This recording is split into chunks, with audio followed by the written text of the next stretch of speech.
গেল 15 বছরে সাধারণ মানুষের ঘাড়ে 5.5 গুণ ঋণের বোঝা বাড়িয়ে গেছে আওয়ামী লীগ সরকার, যাতে বড় ভূমিকা বেড়েছে চড়া সুদে বিদেশি অর্থ, মূলত অপ্রয়োজনীয় বড় প্রকল্প, অপ্রত্যাশিত খাতে ব্যয় বৃদ্ধি ও সর্বোপরি দুর্নীতিতে অর্থায়ন করতে গিয়েই ডেকে আনা হয়েছে এই বিপদ। মত বিশেষজ্ঞদের আরো জানাচ্ছেন ইকবাল আহসান।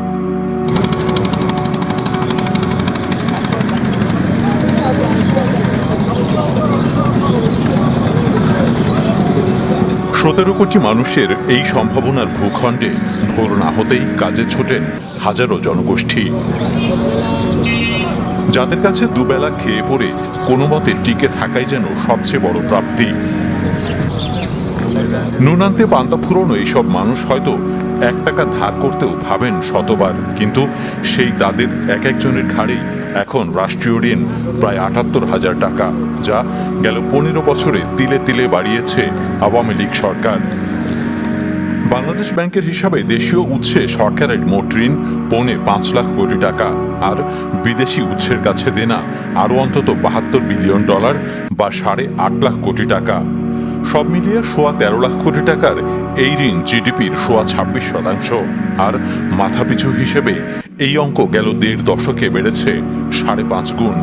যেই পরিমাণ ঋণ নিয়েছি সেটা প্রয়োজনের চেয়ে বেশি, কারণ এখানে দুর্নীতিকেও ঋণ নিয়ে অর্থায়ন করা হয়েছে। সামাল দেওয়াটা এখন কঠিন, সেখানে আপনার এই রাজস্ব আদায় বৃদ্ধি করা, আর যেই কারণে অতীতে অযৌক্তিকভাবে ঋণ গ্রহণ, ঋণের চাপটা বেড়েছে, বোঝাটা বেড়েছে, সেটা যাতে ভবিষ্যতে না বাড়ে। এই সংকটের সবচেয়ে বড় কারণ যে হারে ব্যয় বেড়েছে সরকারের, আয় বাড়েনি সেই তুলনায়। অন্যদিকে অযথা খরচ করা হয়েছে বহু অপ্রত্যাশিত খাতে, যা চাপ বাড়িয়েছে আর্থিক ভারসাম্যে।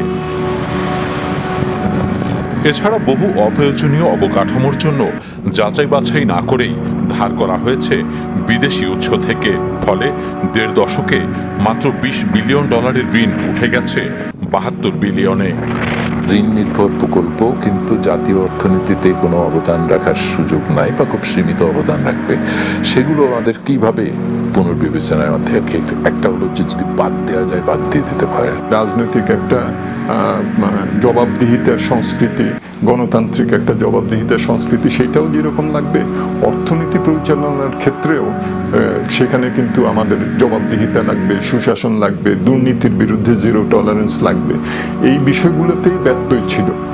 বিশাল এই ঋণের চাপ এরই মধ্যে ভারী হতে শুরু করেছে অর্থনীতির জন্য, ফলে গেল কয়েক বছর ধরেই বাজেটের বড় অংশ চলে যাচ্ছে সেই সবের দায় মেটাতে।